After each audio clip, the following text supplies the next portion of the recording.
Lot number 2, Aishwarya LK from 9th A2. Aishwarya LK, 9th A2. தமிழுக்கும் அமுதென்ற பேர், அந்த தமிழென்ப தமிழெங்கு இறக்கும் நேர் இறக்கும் நேர். இவ்வுலகில் பலவற்றை மாற்றியவர்களும் புத்தகத்தை புரட்டியவர்கள் தான். புத்தகத்தை படித்தால் புது நம்பிக்கை பிறக்கும், அறிவுற்று சிறக்கும், வாழ்த்துக்களை திறக்கும், உன் புகழ் எங்கும் பறக்கும். அனைவருக்கும் வணக்கம். இன்று நான் என் புகழை பரவ செய்ய எடுத்துக்கொண்ட புத்தகம் பெரும் திலகங்கள். இந்த புத்தகத்தின் ஆசிரியர் டி.என். சிதம்பரம். இந்த புத்தகம் முழுவதும் நம் நூலாசிரியர் மக்கள் திலகமான எம்ஜிஆர் ஐயா அவர்களும் நடிகர் திலகமான சிவாஜி கணேசன் ஐயா அவர்களும் கடந்த ஒரு சில நினைவுகளை குறிப்பிட்டுள்ளார்.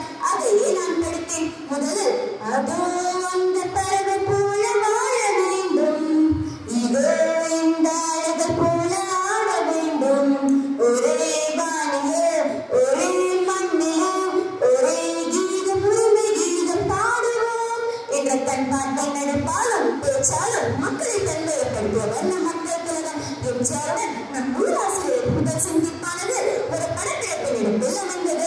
முதல் சந்திப்பிலே நூறாண்டு பழகியது போன்று சரித்திரம் எம்ஜிஆரின் அன்பே கோடிக்கணக்கான மக்கள் அவர் வயப்பட்ட புதுக்காரன் என்று நம் நூலாசிரியர் குறிப்பிட்டுள்ளார். அடுத்ததாக எம்ஜிஆரின் ஒரு திரைப்படத்தின் 100வது நாள் வெற்றி விழா மதுரையில் நடைபெற்றதாம். அந்த விழாவிற்கு நம் நூலாசிரியரும் அழைத்திருந்தனர். அப்பொழுது எம்ஜிஆருடன் கை கொடுக்க வேண்டும் என்ற ஆர்வத்தில் ஒரு சிறுவன் கூட்டத்தை முந்தியெடுத்து எம்ஜிஆரின் கைகளை பிரித்து விட்டான். இதை பார்த்த எம்ஜிஆரின் பாதுகாப்பாளர்கள் அந்த பையனின் கையை தட்டிவிட்டார்கள். இதை பார்த்த எம்ஜிஆர் அந்த பையனை தட்டி கொடுத்து கைகளை குலுக்கி விட்டு சென்றார். சுற்றி இருந்த மக்களுக்கு அவர் கை குலுக்கியது மட்டுமே தெரியும். அந்த சிறுவன் கைகளை பார்க்கும் பொழுது அதில் ஒரு 100 ரூபாய் நோட்டு இருந்தது. எம்ஜிஆருடன் இருந்த எண்ணை போன்றவர்கள் எம்ஜிஆரின் வள்ளித்தன்மை புரியும் என்று நம் நூலாசிரியர் குறிப்பிட்டனர்.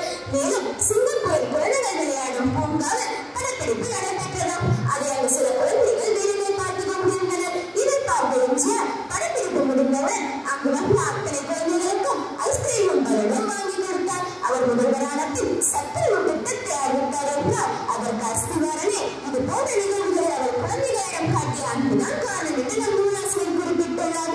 ஏழையின் சிரிப்பில் இறைவனை காண்பதாக அண்ணா சொன்னார். ஒரு ஏழை வீட்டு சிறுவன் தனது உழைப்பாலும் சிந்தனையினாலும் பெரும் புகழையும் பொருளையும் ஈட்டியிருக்கிறார்.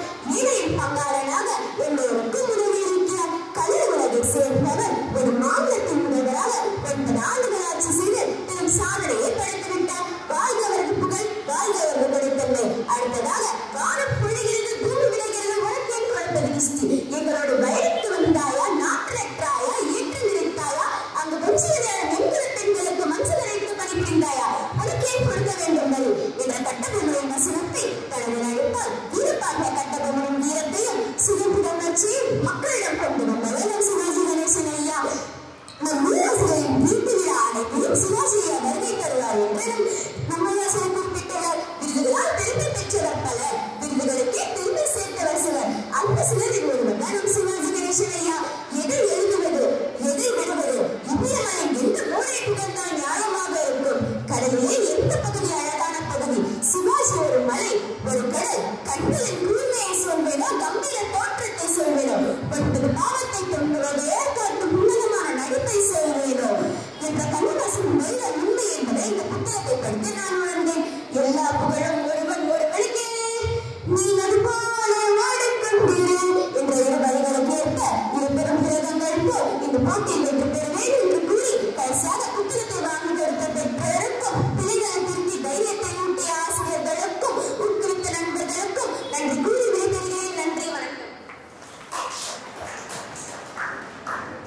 மக்கள் திலகம் பற்றியும் நடிப்பு திலகம் பற்றியும் புதுமையான கருத்துக்களை கூறிய என் பள்ளி மாணவிக்கு வாழ்த்துக்கள், பாராட்டுக்கள்.